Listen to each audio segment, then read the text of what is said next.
They say your heart breaks like glass. No, it rots like wood, silent, slow, from the inside out.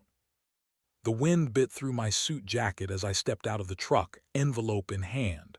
Crisp white, heavy. Inside it, the check I'd written with shaking hands 3 nights ago. $1.5 million, my legacy, my blessing, my goodbye gift to my only son.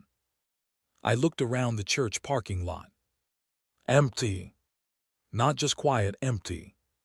No cars, no laughter, no rose petals, just frost on concrete and an old hymnal flyer flapping on the bulletin board. I checked my watch, 10:28 a.m.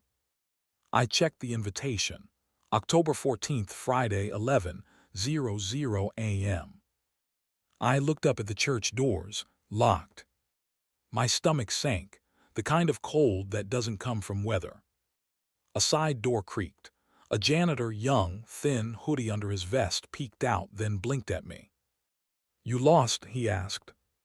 "I'm here for the Daniels' wedding," I said, trying to keep the hope out of my voice. He rubbed his eyes like I'd woken him.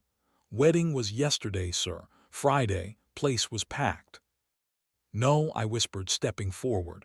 "No, today's—" I looked down at my watch again. "Saturday, October 15th.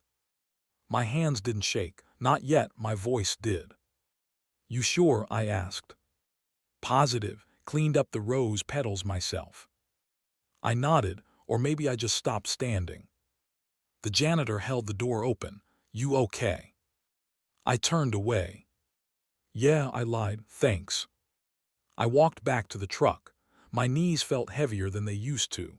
Funny how grief adds weight to the smallest steps. Inside, I shut the door, stared at the steering wheel. The envelope sat on the passenger seat. Too clean, too hopeful. I picked it up like it might burn me. My phone buzzed in my coat.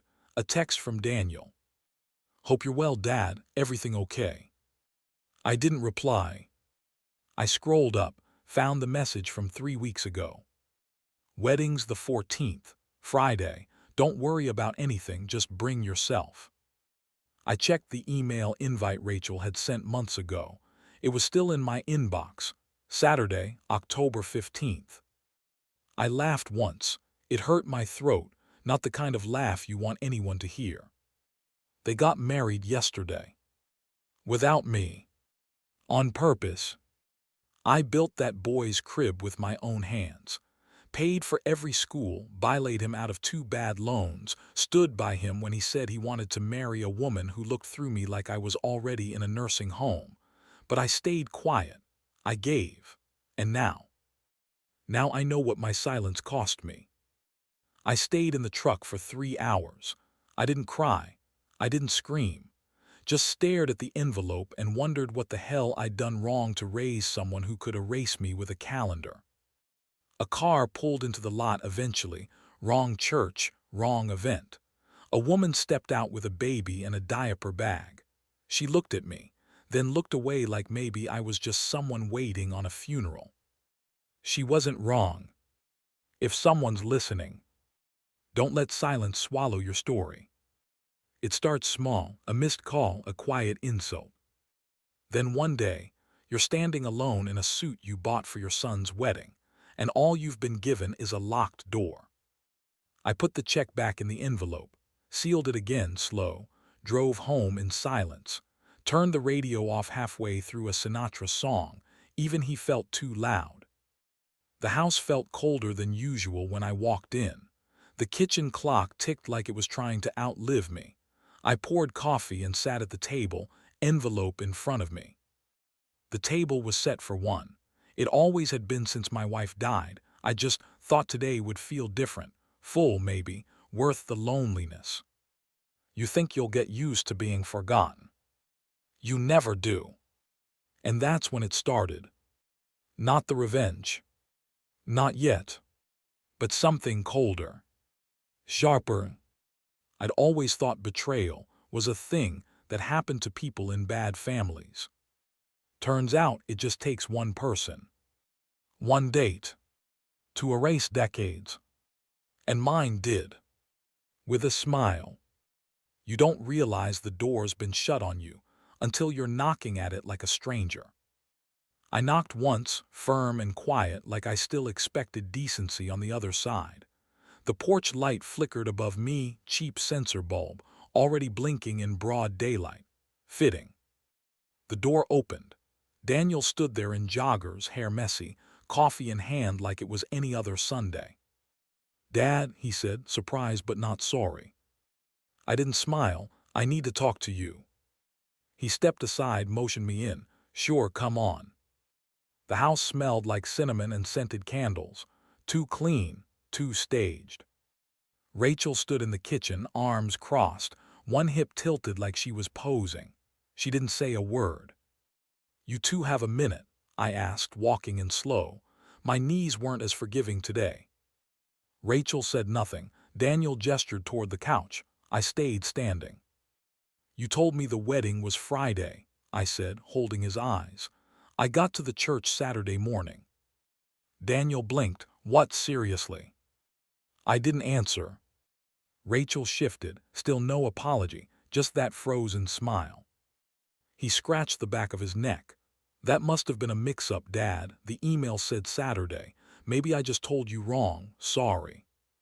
"You didn't just tell me wrong." I pulled out my phone, opened the text. "You said Friday, don't worry about anything." Rachel walked over, leaned on the back of the couch. "Honestly, maybe the paper invites were off. It happens." I looked at her. "You didn't send me a paper invite." "Well, we thought digital would be easier," she said, eyes darting. Daniel tried to smooth it over. "Look, it's done. I'm sorry you missed it. That's not what we wanted." That smile again. Rachel's lips were curved, but her eyes were still, flat. I reached into my coat pocket, pulled out the envelope. Their eyes shifted. Daniel straightened. "I had something for you," I said. "Something big. Thought I'd hand it to you after the ceremony, in person." "What is it?" Daniel asked. I looked at the envelope, then back at him. It was a check, 1.5 million from my retirement, a gift, a start. Rachel stepped forward. "Wait." "Was?" Daniel licked his lips. "You're joking, right?" I was ready to hand it over in front of the altar. Thought maybe I'd say a few words. Thought I'd be there. Rachel's face stiffened. It was an honest mistake. "Sure," I said. "And this," I tapped the envelope, "isn't a mistake, it's mine." Daniel looked like he wanted to speak. Rachel grabbed his arm. I turned toward the door. "You're leaving?" he asked. I nodded. "Yeah, before dinner." There's a kind of silence that comes after betrayal, not the loud slam of a fight, just stillness, cold like an empty room that used to hold laughter. That was their house, clean counters, matching furniture, and no space for me. I got home just as the sun dropped behind the ridge. The front steps creaked beneath my weight like they used to under his, back when Daniel was 5 and came running after school. Back when he'd say, "Dad, you're home," like it meant something.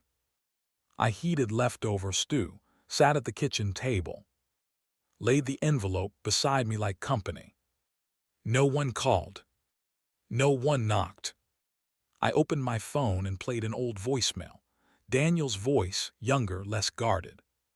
"Hey Dad, can you help me with tuition? I know I messed up last semester, but I'll fix it. I swear." Then another. "Rachel and I are moving again. Rent's a bit high. Can we borrow for a few months?" Then one more, just static and breathing. A call that didn't go through. A message that never formed. He needed me when he was drowning. Now that he's standing on dry land, he's building fences with my lumber. I didn't finish the stew. The spoon clinked against the side of the bowl as I set it down. I sat in the quiet for an hour, maybe 2, just watching the shadows stretch across the walls. The envelope still sat there, untouched. If someone's listening, if any part of you recognizes what this silence feels like, don't turn your story into a closed door.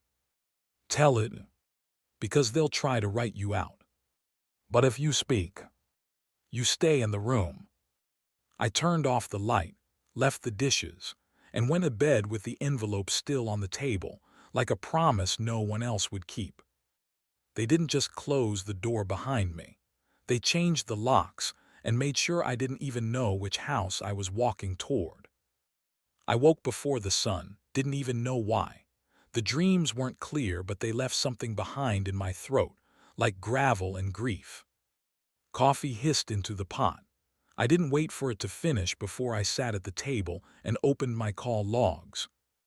A date stuck in my head, 3 weeks before the wedding. I remembered Rachel's voice on my voicemail, too chipper, too rehearsed. But it wasn't there anymore. I scrolled, checked, deleted, checked again. Gone. That wasn't like me. I don't delete things, not since I learned how often memory plays tricks. I pressed my fingers to my temples and closed my eyes. She said something that day, something off. I remember her laughing tight, nervous. But I couldn't recall the words, just the feeling they left behind. I opened my laptop, logged into my provider's website, and requested a voicemail history archive. 2 hours later, it landed in my inbox, 27 files, most of them old news. One was missing a label, timestamp 10:07 a.m. a Tuesday, Rachel's number. I clicked play. Her voice, casual, careless. Hey baby, yeah, I just talked to your dad, told him the wedding's the 14th. Friday, he bought it. Don't correct him, okay? I think it's better if he's not there. You know how he gets. He'll sulk or say something sad and weird, and I don't want him ruining the vibe. Laughter in the background, muffled, probably her bridesmaids. Another voice, Daniel's. Whatever, he won't even notice. Click. Silence. My hand clenched so hard the mouse cracked. She called me sad and weird. He said I wouldn't notice. I noticed. Not just the date. I noticed the moment I became a burden instead of a father. I copied the file and texted Ben, an old Marine buddy who runs a repair shop and knows how to make anything digital work like it's from the Pentagon. Me, need help pulling a voicemail file. Got the raw, but want it clean and clear. Ben, you okay, brother? Me, not really. Ben, bring it by. Ben didn't say much when I got there, just plugged it in and boosted the audio through a filter he called Lawyer Clean. He handed me a USB drive and a quiet look that said more than pity. You want me to burn this to CD too? He asked. I shook my head, just the file. He raised an eyebrow. You're gonna use this? I stared at the floor for a moment. Not yet. Ben leaned back. I remember when Rachel used to call you Dad before Daniel even proposed. She was sweet once. No, I said, she was strategic. He didn't argue. Betrayal doesn't start with hate. It starts with convenience. They stop seeing you as a person. Start seeing you as an obstacle.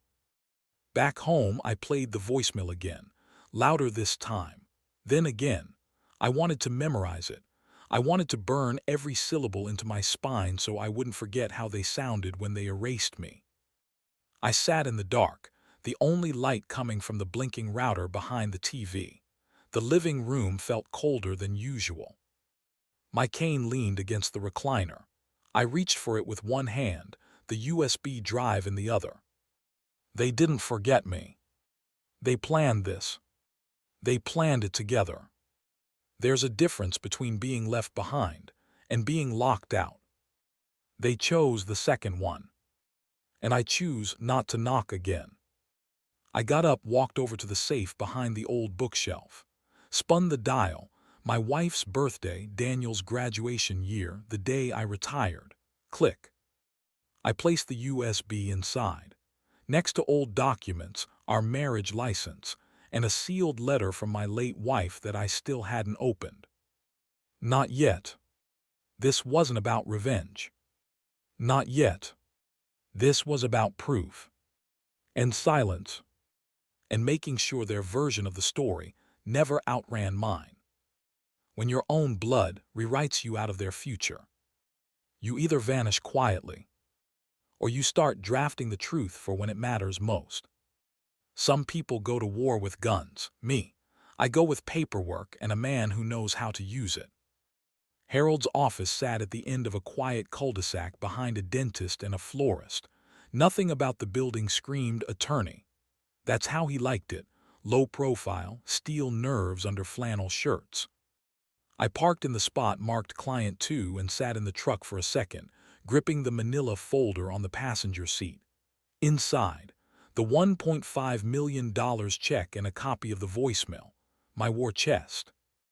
I walked in slow, the bell above the door jingling like it didn't know this was about blood. Harold looked up from his desk and stood. "Damn," he muttered, "I haven't seen that look since Kuwait." "I need your brain," I said, "and your pen." He didn't waste time with pleasantries, just pointed to the chair across from his and waited while I settled in. I slid the folder across the table. They gave me the wrong wedding date, on purpose. He didn't blink, just opened the folder and scanned the check first, then the transcript of the voicemail. I watched his jaw flex as he read. Silence. Then he leaned back, steepled his fingers and said, "Want to play the long game?" I nodded once. He exhaled slowly. "Then here's what we're gonna do. You don't get mad, you don't scream, you do confront. You let them think they won, and while they're celebrating, you disappear legally." I narrowed my eyes. Disappear. From their plans, from their expectations, from your own damn estate. He tapped the check. "We take this off the table, rip up every old trust, rewrite everything from scratch." "Emma," I said softly, "my granddaughter. She's the only one who still calls me grandpa like it means something." "We leave her in," he said, "and the VA fund." I nodded. "My wife would have wanted that." "Then we make sure they get the bulk. You good with a quiet bombshell?" I swallowed hard. That's the only kind I've got left in me. I didn't want revenge. I wanted release. Release from pretending they still saw me as something more than an ATM with a weak heart. Harold started pulling files, copies of the old trust, updates I barely remembered signing, recommendations Rachel had made for simplicity. "They looped in a digital clause," he said, holding one page up. "You realize what this means?" I shook my head. "They locked you out of your own revisions, set the portal to her email. That's not oversight, that's strategy." I closed my eyes. They wanted control, not family. Harold started typing. His fingers were fast for a man who didn't blink when the world burned. "Here, what we'll do. New trust. You retain all asset control until death or voluntary transfer. They get nothing unless explicitly named, which they won't be. And if I die tomorrow, it defaults to Emma's education trust and the VA home initiative. I've got the routing numbers saved." I watched his screen, watched the lines rewrite the life I had built, not erase it, reshape it. "This won't make me feel better," I said. "It's not supposed to," he replied. "It's supposed to protect you. Peace doesn't come from payback. It comes from making damn sure the blade they twisted doesn't stay buried in your back." He printed everything, thick stack, 2 sets. "You want to deliver this in person?" he asked. I shook my head. "Not yet, let them dance, let them dream." He smiled, a slow, tired curl of his mouth. "You always were good at making silence louder than shouting." I signed every page, slowly, carefully. Each signature felt like closing a window I once left open for them. My name is off their lips now. And soon, it'll be off every piece of paper they ever planned to live off of. Harold stapled the documents and slid the copies into a clean envelope. "Keep this somewhere safe," he said, "and if they call." I stood up, let it go to voicemail. And this time, I wouldn't be deleting anything. Sometimes you don't need to raise your voice. You just need to let them hear the echo of their own greed. The box sat on the passenger seat, square and smug-looking under its gold ribbon. Harold had wrapped it himself, Said it needed to look expensive, thoughtful even. Give 'em a symbol, he told me, something pretty enough to distract them. Inside was a blank check I'd voided with a thick black line, right across the middle. And a photo. Me in my best suit, standing alone in front of the church. The parking lot behind me was empty. I'd printed the photo in black and white, made it look older than it was, like something you'd find at the bottom of a drawer full of memories no one wanted to claim.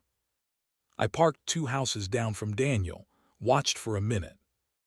Lights were on in the kitchen, laughter inside, music playing, some upbeat indie thing Rachel liked.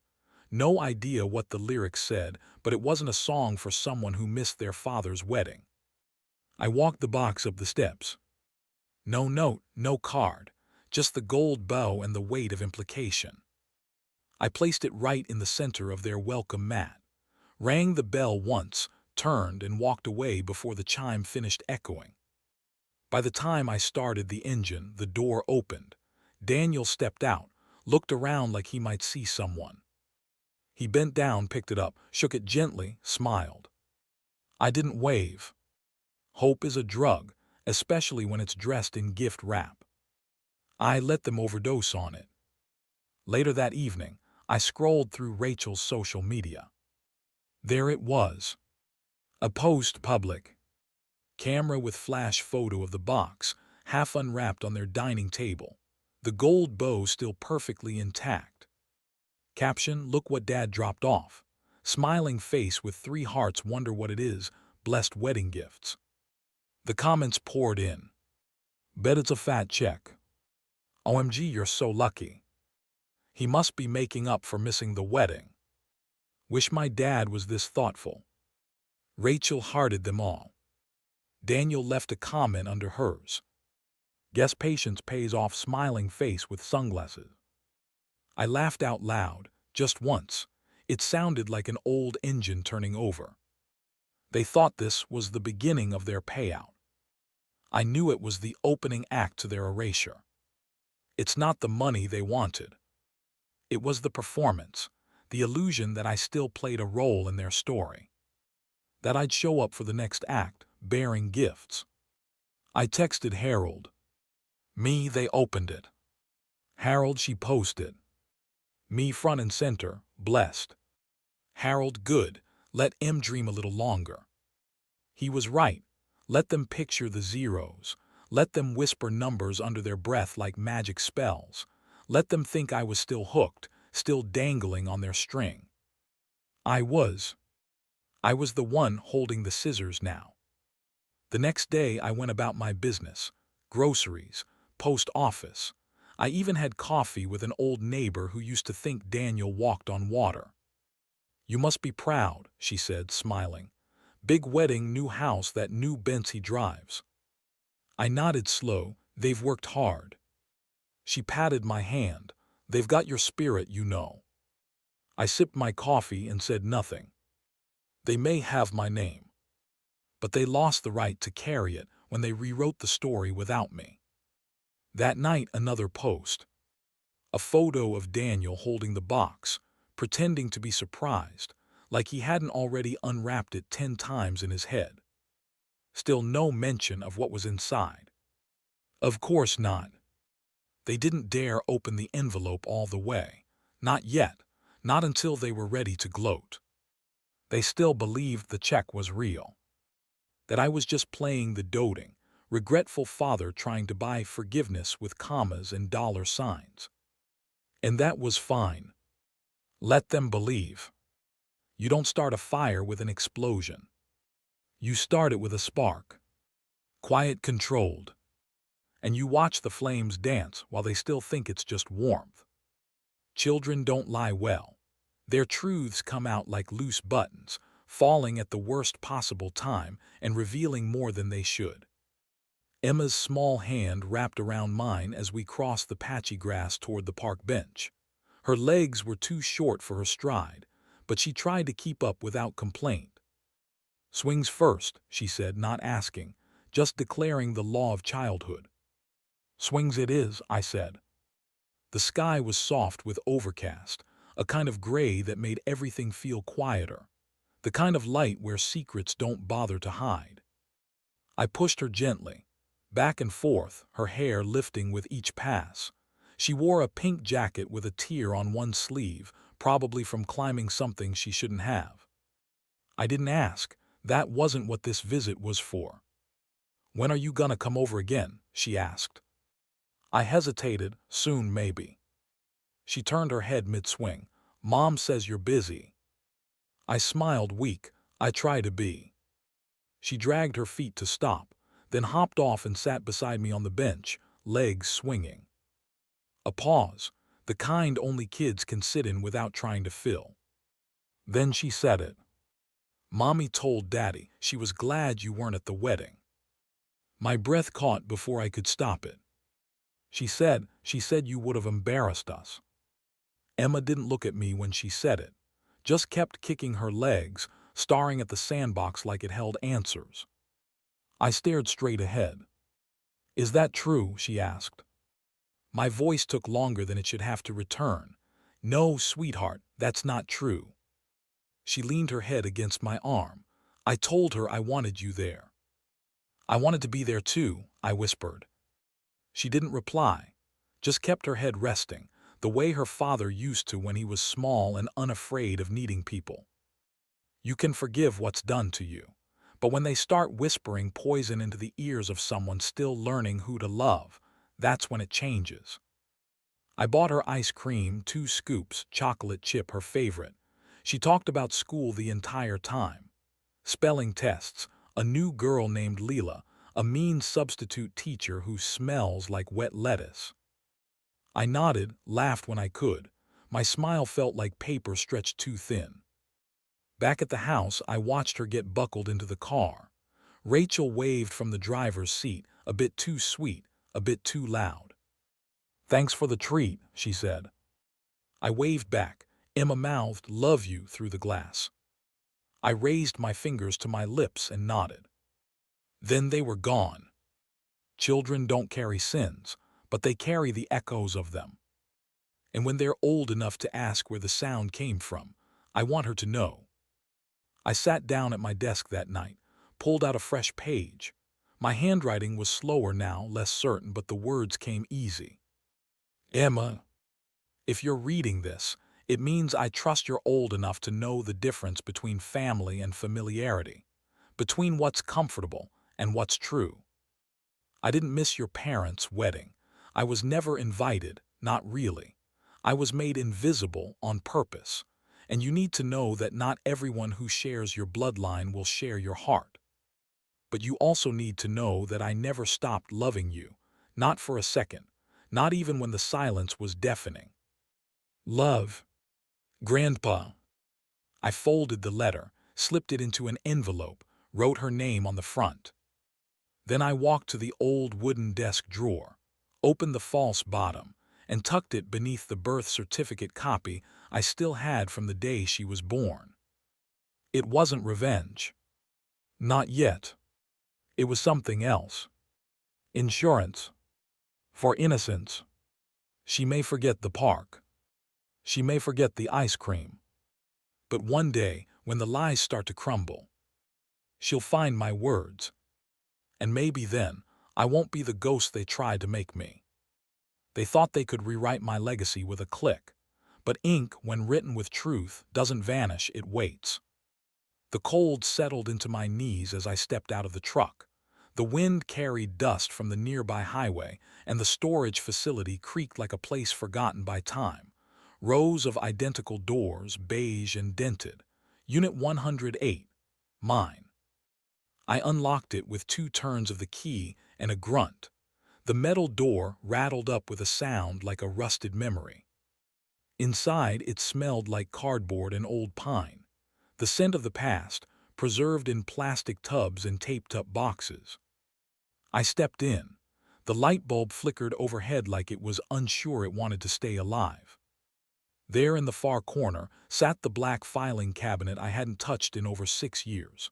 3rd drawer down, labeled estate in faded pen. I pulled it open. Old tax returns, letters, Photos of Daniel as a boy, his cheeks chubby and his smile still real. Behind them, in a clear folder, sat the envelope I was looking for. Cream-colored, heavy, handwritten label, Last Will and Testament, 2013. Rachel had seen it once, years ago, back when I showed her everything because I thought transparency meant trust. "Let's digitize it," she'd said, "so nothing gets lost." But then she'd taken over the process, signed into my accounts, reworded things. Streamlined, she called it. What she really meant was controlled. I opened the envelope with careful fingers. Inside, my signature, clean and sober, and the names written in my own pen. Not Daniel. Not Rachel. Just Emma. And the VA nursing fund. The very one that helped me get back on my feet after the war, when panic attacks and sleep paralysis made a normal life feel like a far-off rumor. Harold had told me back then to keep the hard copy. "You never know who'll get clever," he'd said, "but the state respects ink, not just passwords." Turns out he was right. Again, digital can be hacked. Paper remembers. I took the folder with me, locked the unit, and drove straight to Harold's office. He met me at the door, coffee in hand. "Find what I think you found?" he asked. I held up the envelope. Inside, he laid it out on his desk, slipping on his reading glasses. His eyes scanned each page like he was reading the bones of a map long buried. "This is gold," he said. "Not just a copy, this is the original, witnessed, notarized, uncontested." I sat down, and it holds up. He nodded. "It holds up like a damn cathedral." Rachel and Daniel's names weren't even footnotes. The trust designations were clear. Emma's college fund in full. The VA fund next in line. Harold leaned back, folding his arms.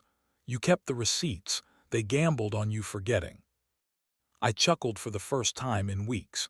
They underestimated how long grief can hold a memory in place. He poured me a second cup of coffee. No sugar, just the way I liked it. I thought I'd lost everything. But in that drawer, I found something better than money. I found proof that they failed. We filed copies, scanned everything. Harold made an extra duplicate and locked it in his personal vault. "You want to drop this on them now?" he asked. I shook my head. "Not yet." He grinned. "You're enjoying this." "No," I said, "but I'm not dreading it anymore."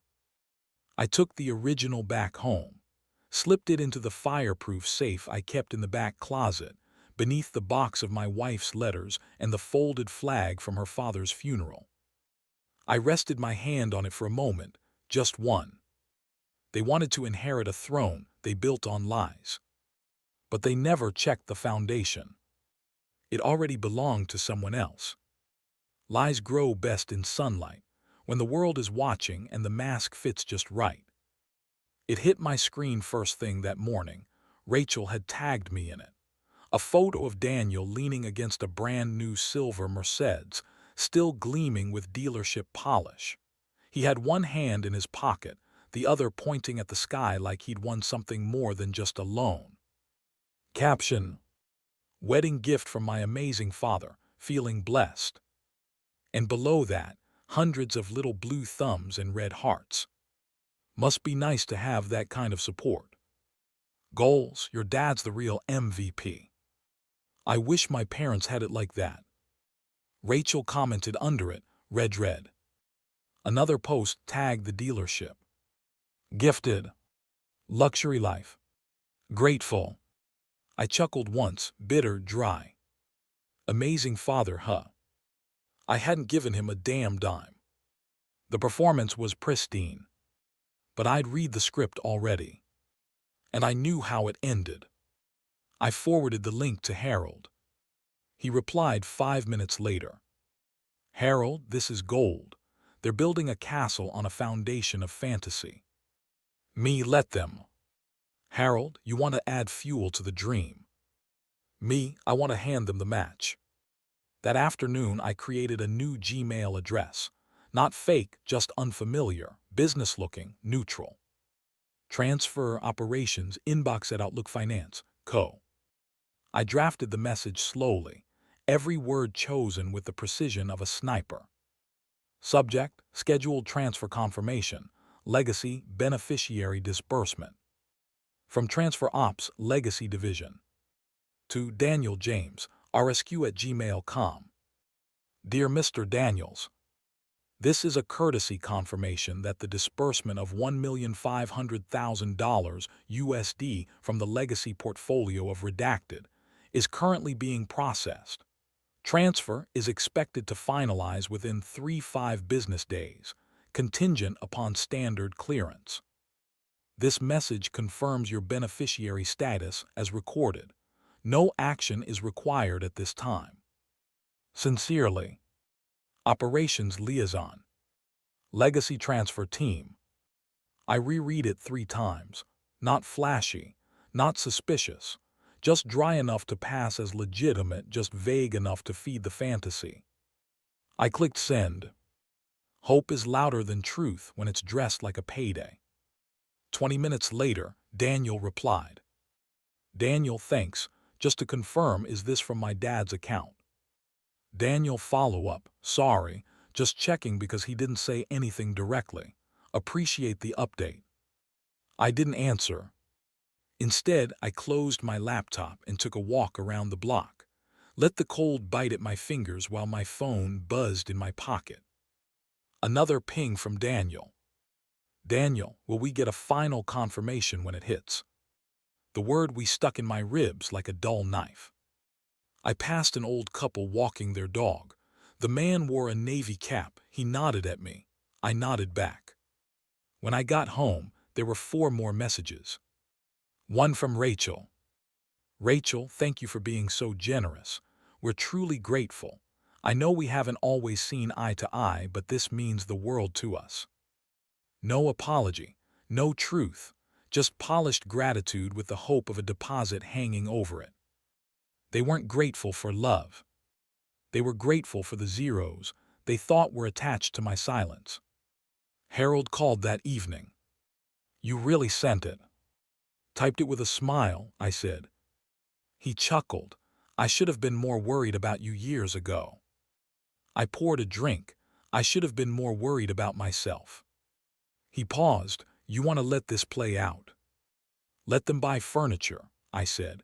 Let them plan a life around a number that doesn't exist. Cruel, Harold said. No, I replied, accurate. The higher they climb, the more entitled they feel to the altitude. And when the ground disappears, they won't blame gravity. They'll blame the man who stopped holding them up.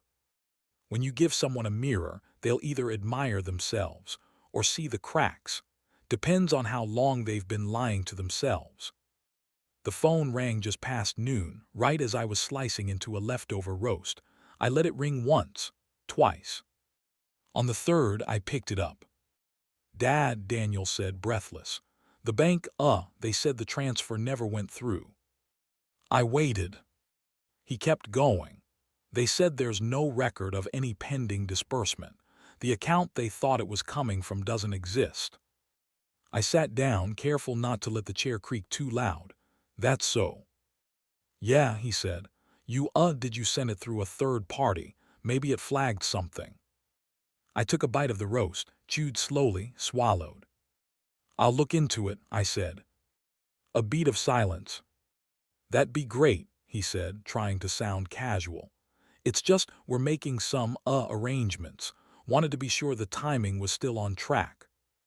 I almost laughed. Arrangements. Yeah, he muttered. We just assumed based on the email, you know. I let the silence breathe. Then finally I said, I'll get back to you. I hung up before he could say anything else. He didn't call because he missed me. He called because the illusion cracked, and he couldn't find the money hiding behind it. That evening I checked my inbox. Rachel's name popped up at the top.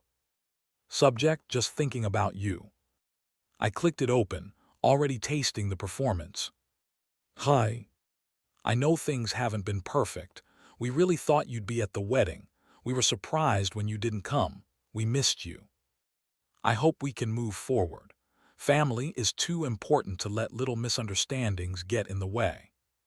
Rachel. No apology, no accountability, just a soft blanket over sharp edges. I stared at the blinking cursor for a full minute. Then I opened my photo gallery. Scrolled back to October 15th. There it was, the empty parking lot, cold morning light stretching long shadows over cracked asphalt. Me, standing in front of the locked church doors in my suit, holding the envelope. I attached the image. No text, no subject, no caption. Just that. I hit send. She handed me erasure. I handed her evidence. The next morning, I checked again. No reply. Not even a read receipt. Just silence. Not the kind that screams. The kind that hums in your ears long after the music stops. And I liked it that way. I spent the day trimming hedges, wiping the tools down after, sharpening the shears like it mattered more than it did. Around 5, the phone rang again. I let it go to voicemail. 10 minutes later, another email pinged, this time from Daniel. Subject, we just want to talk. I didn't open it. Not everything needs to be read to be understood. They built a world where I was disposable. Now they're realizing that world has no oxygen without me in it. That night I poured a small glass of bourbon, sat on the porch with a wool blanket over my knees. Stars blinked overhead, indifferent as ever.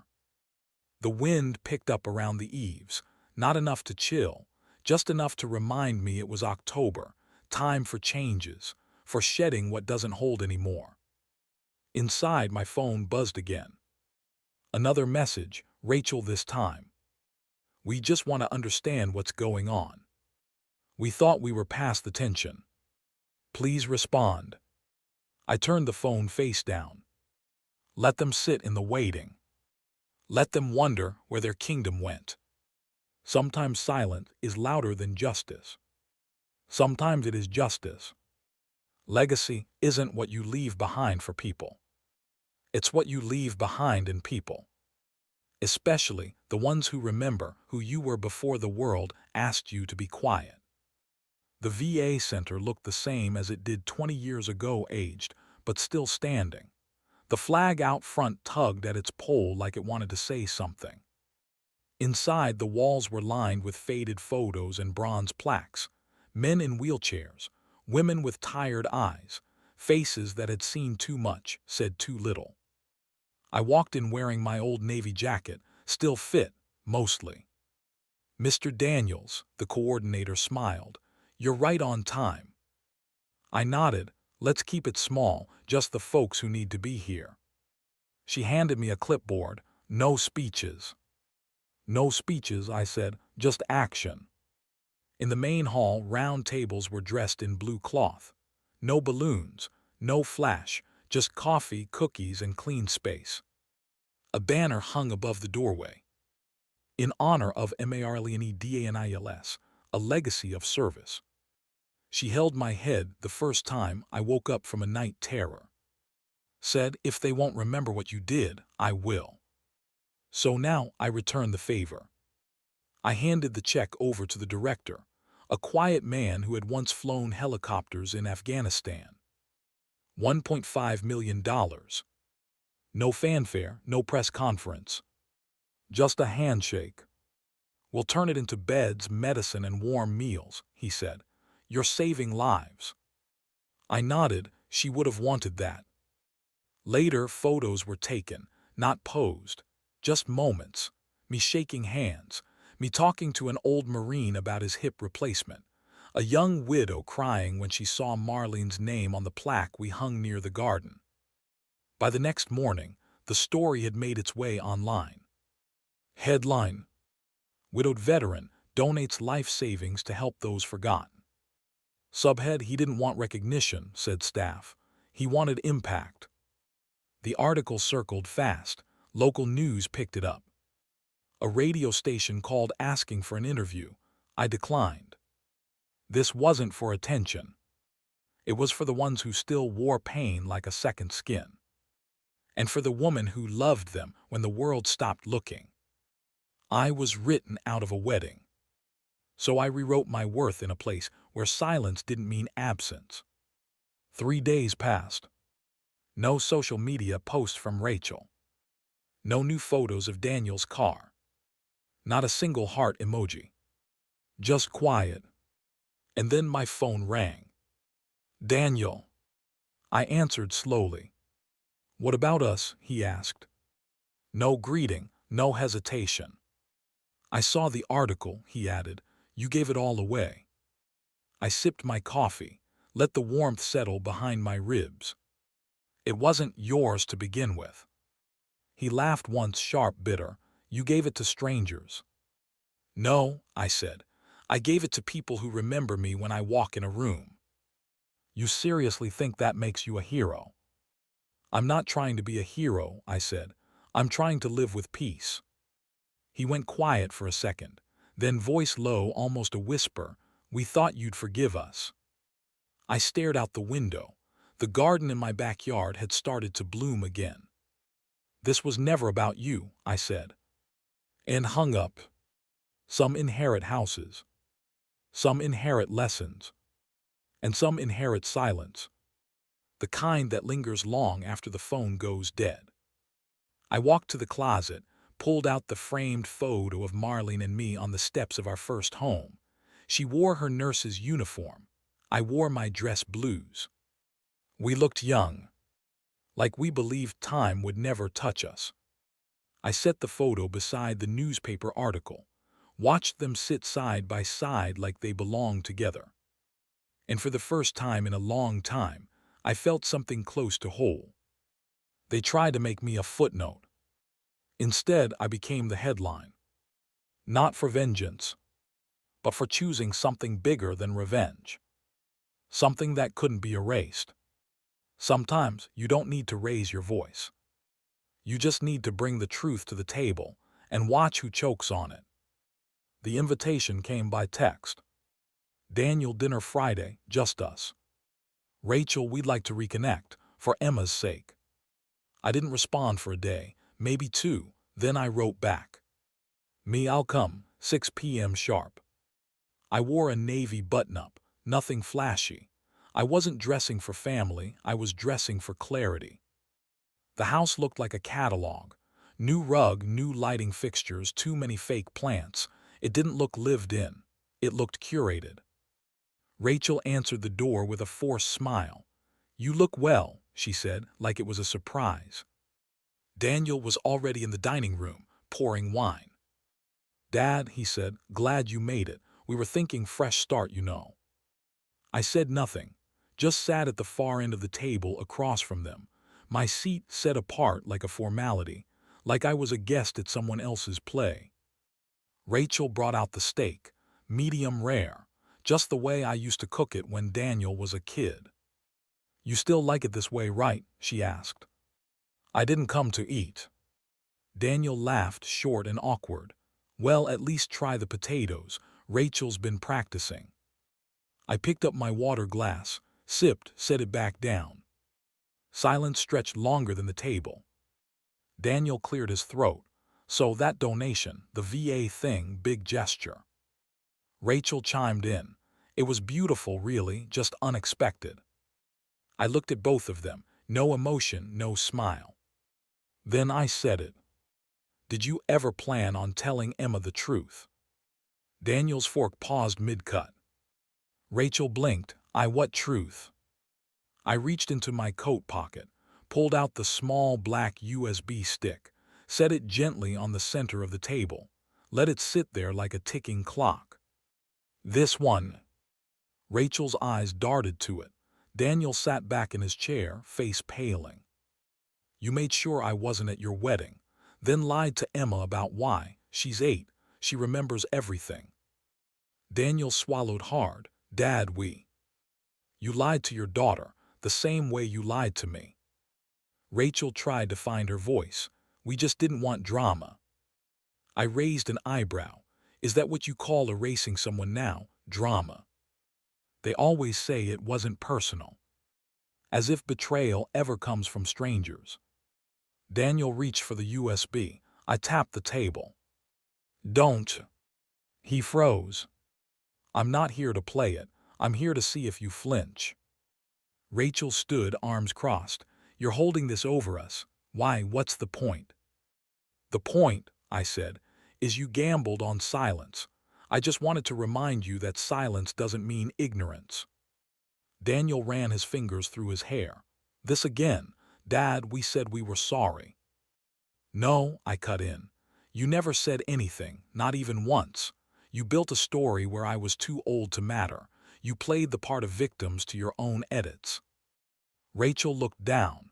Daniel stared at the USB like it might start screaming.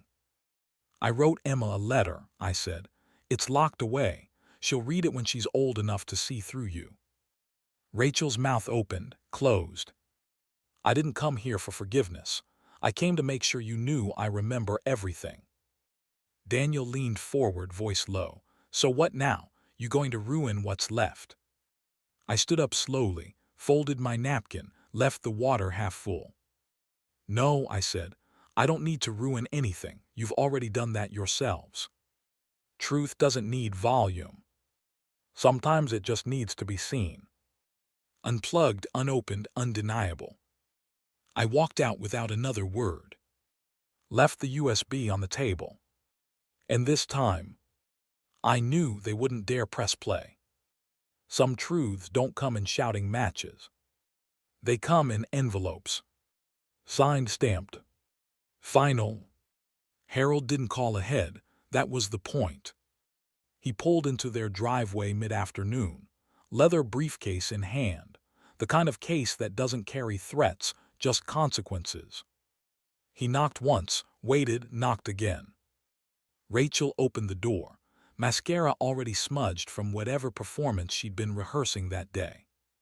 Harold, she said, surprised, is everything okay? Perfectly, he replied. May I come in? She stepped back without answering. Daniel stood in the kitchen, a beer already open, like he'd sensed the world was about to shift. What's this about? He asked. Harold set the briefcase on the dining room table, clicked it open.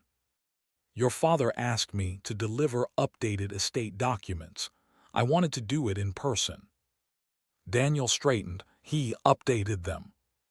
Harold pulled out 2 thick envelopes, sealed, notarized, official. Rachel's face tightened. He didn't tell us. That was intentional, Harold said. These reflect his current wishes. She reached for one envelope, opened it with trembling fingers. Daniel did the same. Silence. Except for the paper rustling like dry leaves. They'd imagined riches. Now they were reading their own erasure.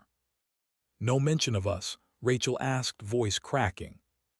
Harold didn't blink. Correct. Daniel shook his head. Wait, this has to be a mistake. We're his family. You're not his heirs, Harold replied. Rachel pointed at the paper. But this gives everything to the VA fund and Emma's trust.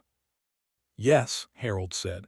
As per his wishes, Emma remains in the documents, as does the nursing initiative your father-in-law helped found. Daniel stepped forward, shaking the will like he could shake it into rewriting itself. We were young, he shouted. We were confused. We made a mistake. You lied, Harold said, voice flat. You orchestrated a deception. You manipulated a man who trusted you, and you tried to silence him. That's not confusion. That's design. Rachel sat down hard, covered her face with her hands. Her shoulders trembled. Daniel looked stunned. So that's it, we're cut out. You were never cut in, Harold said. Not in the version that counts. Daniel paced, breathing fast. We can contest this. You can try, Harold said, but you'll fail. Everything was done legally, notarized, witnessed. The old will was invalidated. The new trust is airtight. All assets have already been moved. Rachel looked up, eyes wet. Does he hate us? Harold closed the briefcase. I don't think he hates you. I think he finally saw you. They wanted the house. They wanted the money. They wanted the man quiet and smiling. But I left them something better. A mirror. That evening, my doorbell rang. Once, then again. I watched the silhouette through the frosted glass, slumped still. Daniel. He didn't knock. He just stood there, hands in his pockets, the way he used to when he knew he'd crossed a line but didn't want to admit it. I didn't move. Didn't open the door. Didn't need to. He stood there for a few more seconds, then turned and walked away. Some doors stay closed for a reason. Not out of cruelty, but because what's behind them no longer belongs to the ones who walked out first. People don't fear death. They fear being erased before they're gone. So I gave them a front row seat to the legacy they tried to rewrite. It was held in the conference room of Harold's firm, mahogany table, tall windows, a pitcher of water sweating in the middle like it knew tension was thick in the air. I didn't dress fancy, just clean, black slacks, gray shirt, my wedding ring still on. Harold stood near the door, flipping through the final copies of the trust. My accountant, Melissa, was setting out folders, one labeled Emma in blue ink. The room filled slowly. Emma came first, hair in braids, holding her mother's hand. She smiled when she saw me. I smiled back. "Hi, Grandpa," she said softly. "Hi, sweetheart," I said, squeezing her hand. She sat beside me. Rachel and Daniel arrived last, late of course, dressed sharp, prepared to posture. Daniel offered a nod. Rachel clutched her purse like it held answers she could sell. Harold cleared his throat. "This is an informal reading," he began. "Per Mr. Daniel's request. It is not legally required but has been arranged for transparency and clarity." A pause. "Enclosure," I added. Melissa slid folders to each seat. Daniel reached for his. "Not yet," I said. He froze. I pulled a single page from my own folder, a letter, my handwriting shaky but deliberate. I stood up. "Before anything is read, I want to say something." Rachel shifted. Daniel crossed his arms. I looked at Emma, calm still. Then I read. "To the people in this room. I gave you life. You gave me absence. I reclaimed both." I folded the paper. Silence. Rachel's face twitched, like she was deciding which emotion to wear. Daniel opened his mouth. I raised my hand. "You've spoken enough." He shut it again. Harold nodded toward Melissa, who passed the blue folder to Emma. Inside was a sealed envelope with her name on it. She looked up at me. "That's for when you're older," I said gently. "It's all in there, the truth. The rest doesn't matter right now." Emma clutched the envelope like it was a secret garden key. Rachel leaned forward. "This is cruel." I looked her dead in the eye. "No, Rachel, this is correction." Daniel finally spoke. "So that's it, you just cut us out of everything." "No," I said. "You cut yourselves out. I just stopped pretending not to notice." They expected a seat at the table. What they got was a reflection of every moment I was left outside. Harold handed Rachel and Daniel their folders. Inside, notarized copies of the trust, legal statements, asset summaries. No dollar signs next to their names, no property allocations, no inheritance. Just blank space where their entitlement used to live. Rachel stood. "Emma's just a child." I nodded. "Exactly, which means there's still hope." Daniel looked at the floor. For once, nothing clever to say. I stepped away from the table. Emma looked up. "Are you leaving?" "Just stepping out," I said. She nodded. As I walked past Daniel, he whispered, "You'll regret this." I stopped. Turned. "No," I said, But one day, when she asks why Grandpa isn't in any of your stories, you will. And I walked out. Closure isn't slamming the door. It's locking it from the inside and walking away while they still stand on the porch, waiting for a key they never earned. You can bury the truth in silence, but the thing about roots is, they always find the surface. It started small, a local blog post written by the niece of a veteran I'd helped through the fundraiser, a quiet headline almost poetic. The man they tried to erase, how a father rewrote his legacy. It picked up traction fast. By the end of the week, it was on regional news, then national. The title changed. Old Man Outsmarts Family After Wedding Exile. The article pulled no punches, quoted the fundraiser, cited public records, hinted at betrayal without naming names. But people knew. Neighbors started waving again. Some brought pie. Others just smiled, that knowing kind that says, "We heard, and we believe you." The woman from across the street, Mrs. Delaney, the one who used to whisper behind her hydrangeas, left a note taped to my front door. "I always wondered why you weren't at the wedding. Now I wish I asked sooner." Inside was a photo of her late husband, Navy like me, a silent offering. I stood on my porch and stared at it for a long time. The next day the church called. Pastor Collins, kind voice older than I remembered. "Mr. Daniels," he said, "I'd like to offer a formal apology on behalf of the congregation." "You weren't the one who locked the door," I said. "Maybe not," he replied, "but I should have noticed who was missing." I didn't speak. "Would you consider coming back, even once?" he asked. I thought about it. The stained glass windows, the way Marlene used to hum through hymns she didn't know the words to. "I'll think about it," I said. He didn't press. Just said, "We'll leave the doors open this time." Forgiveness isn't forgetting. It's remembering without letting it rot you. Rachel's social media disappeared within 48 hours of the article going viral.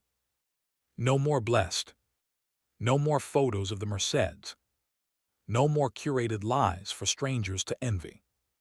Daniel changed jobs, quietly. I heard from Harold that he left the firm after someone posted the article in the break room.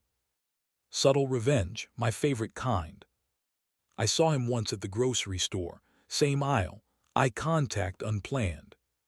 He grabbed a box of cereal and walked away like he didn't know me. I let him go. But the woman behind the register stared at me a little longer than usual. "You're him, right?" she asked. "The one from the article." I nodded once. "Good," she said, "real good." She didn't ask for details. She didn't need to. They erased me to protect their image. Now my silence has a headline. And their image, well, that cracked all by itself. Emma sent me a drawing, crayon and all. It showed a house, a garden, and 3 figures, her, me, and a flag waving in the back. On the roof, written in shaky red letters, "MY Grandpa is MY Hero." I folded the paper and placed it inside the same envelope that held my old VA ID. It felt heavier than it should have. Not with guilt, with pride. The mail came that afternoon, a stack of letters, some from people I didn't know, veterans, grandparents, strangers who had eaten silence their whole lives and finally saw it spit back with dignity. One read, "You reminded me I'm not invisible, thank you." Another, "My daughter did the same thing. I thought I was alone." I sat at my kitchen table with a cup of lukewarm coffee and read every one. And for the first time in years, I didn't feel small. I felt seen. Legacy isn't memory. It's what survives when the story gets rewritten. And your name is still spelled with honor. Some days end not with thunder, but with the hush of something finally resting in place. The park hasn't changed. Same cracked walking path, Same rusted swing chains creaking in the breeze. Same old bench beneath the big elm tree, worn smooth by time and quiet reflection. I sit on the left side, always do. The spot where Marlene used to lean her head on my shoulder. She'd hum old songs under her breath while Emma chased butterflies barefoot across the lawn.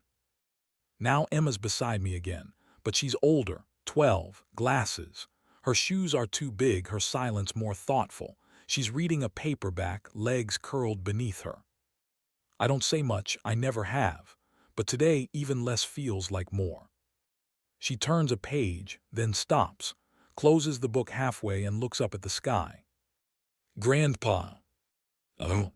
She doesn't look at me, just speaks into the open air. Mom said you used to come here a lot. I did. Alone. Not always. She nods. There's a pause, not heavy, just real. Then she says, I know what happened. I don't move. She adds, not everything, but enough. I swallow the ache rising in my throat. Did your mom tell you? She shrugs. No, I found the letter, the one you wrote. I close my eyes for a breath, for a heartbeat. I wasn't supposed to find it yet, she says softly, but I'm glad I did.